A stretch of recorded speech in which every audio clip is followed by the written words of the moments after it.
Jayalalithaa madam வந்தப்பயும் சரி, கலைஞர் இருந்தப்பயும் சரி, அவங்க இருக்கும் போதெல்லாம் வேற விதமான அரசியல். ஆக்சுவலி அவங்க 2 பேரும் போயிட்ட பிறகு நம்ம அரசியலை பார்க்க வந்தோம். ஏதோ தளபதி வந்தாரு, மாற்றம் தருவாருன்னு ஒரு அரசியல் பார்க்க வந்தோம். அவரையும் வந்து வேற மாதிரி காலி பண்ண பிளான் பண்ணிட்டாங்க. அந்த முகத்தை பார்க்க தானே வந்தாங்க. இவங்க சொல்ற மாதிரி வச்சுக்கோங்க, முகத்தை மூட சொல்றது நீங்க தானங்க. இப்படி கை காட்டணுமா, சாய்பாபாவா இப்படியே கை வச்சுக்கிறதுக்கு கொஞ்சமாவது பார்க்கணும். கடவுளை தான் நம்ம இப்படி வச்சு பார்ப்போம். மனுஷன் தானே அவரும், கொஞ்சம் கையை ஆட்டுன்னு என்ன தப்பு இருக்கு? போலீஸ் யாரை கேட்டு லத்தி சார்ஜ் பண்ணாங்க? முதல்ல அவர் பேசுறவரு மிதமான லத்தி சார்ஜ், இதுன்னா சுடு தண்ணி லைட்டா இருக்கு, ஸ்ட்ராங்கா இருக்கு சொல்றதுக்கா? மக்கள் மேல கை வைக்கிறதுக்கு. அதுவும் ஒரு கட்சியோட விஷயம்னா நாம பாக்குற விஷயத்த பேசுறதுக்கு ஜனநாயக உரிமை. இப்ப ஏடிஜிபி சொல்லியிருக்காரு, தவறான தகவலை பரப்புனா கைது செய்வோன்ட்டு. எங்க ஒரு மனுஷன் ஒரு துயரம் நடந்திருக்கு தளபதியோட ஃபங்க்ஷன்ல, அதை நம்ம சொல்றது ஒரு தப்புன்னு வச்சுக்கோங்களேன். இதை கூட பேசக்கூட வாய்க்கு பூட்டு போட சொன்னா என்னங்க சுயமரியாதை திராவிட கொள்கை எனக்கு குதிரீங்க? 12 மணிக்கு ஒரு கிரௌடு நிக்குதுன்னா அது தளபதிக்கு தான் நான் பார்த்தேன். ஒரு ஸ்டார் இல்ல ஸ்டார் முதல்ல எவங்க 8 மணி நேரம் இந்த காலத்துல நான் இப்ப போனை தட்டினா நான் வந்து இன்னைக்கு வேர்ல்டு இருக்க எல்லா ஸ்டாரும் இங்க நான் பார்க்க முடியுங்க. குழந்தைங்களை கூட்டு வரணும்னு இல்ல, அது தவறு. தளபதியே சொல்றாரு சார். இப்போ கரூர்ல பரப்புரைக்கு தளபதி போயிருந்தாரு. அங்க தெரியாத விதமா அசம்பாவிதமா 40 பேர் கிட்ட இறந்து போயிருக்காங்க. அதை பத்தி என்ன நினைக்கிறீங்க? இது நம்ம இந்த சாப்டர் இப்பதான் நான் இன்னொரு யூடியூப் சேனல் இப்ப வந்திருந்தப்போ நம்ம சொல்லிட்டு இருந்த விஷயம் தான். சோ இது நம்ம வந்து இப்போதைக்கு வந்து இந்த விஷயத்துல நம்ம அரசியலோ இல்ல குற்றமோ எதுவும் சொல்ல முடியாது. இப்ப எல்லாரும் அவங்க குடும்ப மெம்பரை இழந்து இருக்கிற ஒவ்வொரு ஃபேமிலிக்கும் நம்ம இறைவனை பிரார்த்திக்கணும், அவங்க ஆன்மா சாந்தி அடையணும்.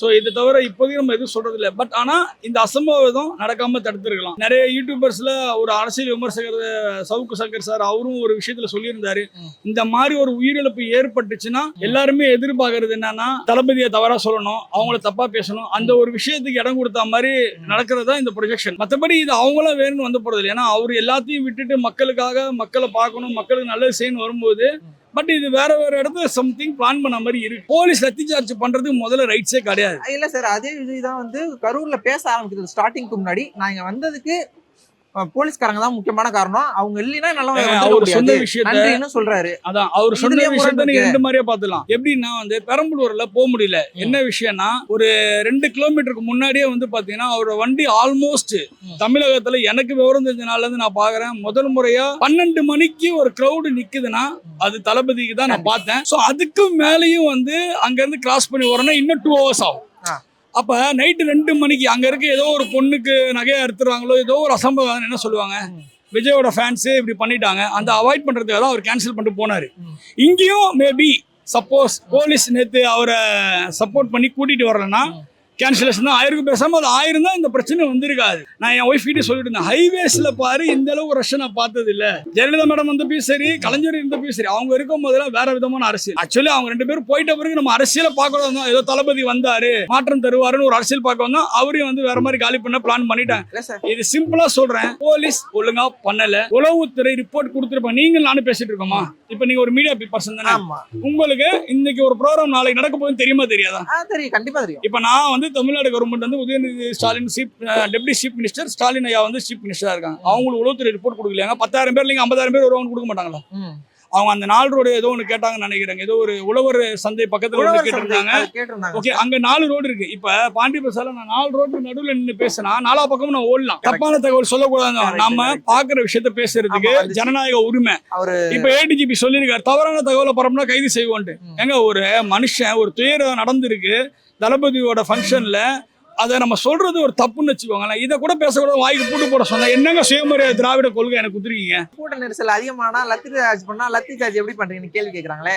இல்லங்க, இப்ப அவ்வளவு கூட்டத்துல போய் எவனா ஒருத்தர் லத்தி சார்ஜ் பண்ணுவானா? வேற எப்படி கண்ட்ரோல் பண்றது?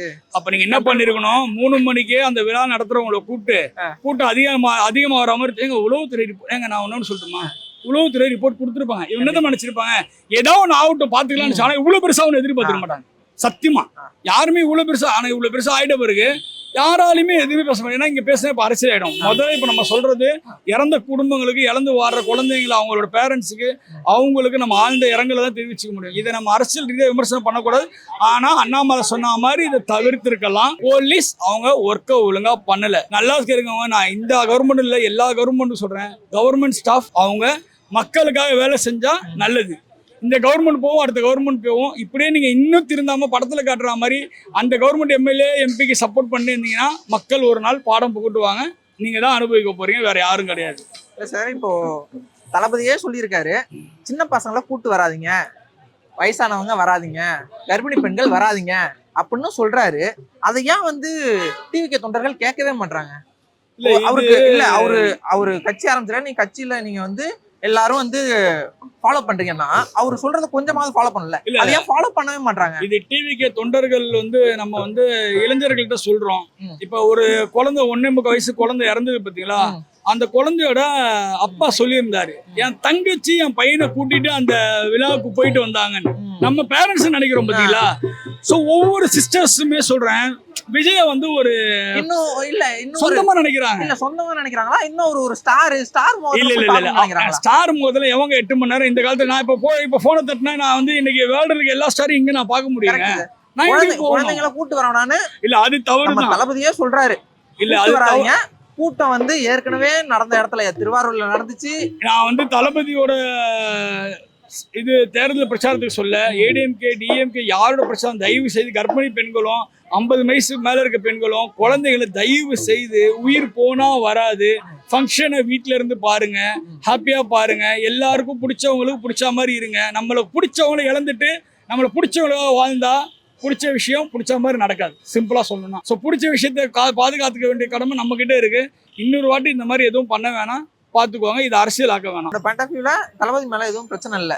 அதை சுத்தி பார்க்க வந்த மக்கள் தான் வந்து ஒழுங்கா கரெக்டா இது நம்ம வரக்கூடாது அப்படின்னு மக்கள் மேல மட்டும் பழி போடக்கூடாதுங்க. கவர்மெண்ட்டும் கொஞ்சம் பார்த்துருக்கணும். இனி வரும் காலகட்டத்துல தளபதியும் அவங்களுடைய ஃபேன்ஸ் கிட்ட ஒரு வழிமுறையா இது பண்ண அதே மாதிரி கோர்ட்டும் சொல்றேன், பார்ஷாலிட்டி பார்க்கக்கூடாது, போஸ்ட்போன் பண்ணிட்டே இருக்கக்கூடாது கேஸை.